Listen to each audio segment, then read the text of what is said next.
YouTube బాలేదు, social media బాలేదు, మీరు న్యూస్ మీడియా బాలేదు, ప్రింట్ మీడియా బాలేదు. మీరు ఎక్కడ చూడండి మనుషులకు ఒక పద్ధతి ఉన్నాయా? ఇప్పుడు ఉన్న స్టైల్ ఏంటో తెలుసా? ఎంత బోల్డ్గా బూతులు మాట్లాడితే అంత ఫ్యాషన్ ఇప్పుడు, ఎంత వల్లిప్పు చూపించుకుంటే అంత రీల్స్లో లైక్లు ఇప్పుడు కాదు. పచ్చి బూతులు మాట్లాడితే ఇప్పుడు ఫ్యాషన్ ఇప్పుడు కాదు. చెడ్డ మాటలు, చెడ్డ క్రియలు మానవ దృష్టిలో గొప్పవి అయిపోయినాయి లేదా? నరులు చెడుతనం ఇప్పుడు గొప్పది అయిపోయిందా లేదా? ఇదంతా ఏ కాలం అంటే దేవుడు అన్నాడు, ఇది పోయే కాలానికి దగ్గర కాలం, ఇది దుష్ట కాలం.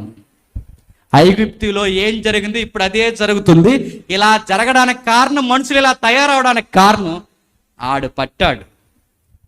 చదువుకున్న వాళ్ళు ఒకలా పాడు చేస్తున్నారు, చదువు లేని వాళ్ళని ఒకలా పాడు చేస్తున్నారు, భక్తిని నమ్మిన వాళ్ళని ఒకలా పాడు చేస్తున్నాడు. ఎవరిని ఎలా పాడు చేయాలో ఆడికి బాగా తెలుసు. ఆడికి అసలు విషయం తెలియనివాడు, కానీ దేవుడి పేరు మీద ఏదో ఒక నమ్మకం మీద జనాల్ని వాడు పాడు చేస్తాడు. ఇప్పుడు దేవుడు చెప్తున్నాడు, ఓ పక్క సత్యం వినిపిస్తాడు, మరో పక్క మోసే లాంటి నాయకుల ద్వారా వర్తమానం వినిపిస్తాడు, ఇలాంటి సువార్తను వినిపిస్తాడు. నమ్మిన వారు రక్షింపబడతారు.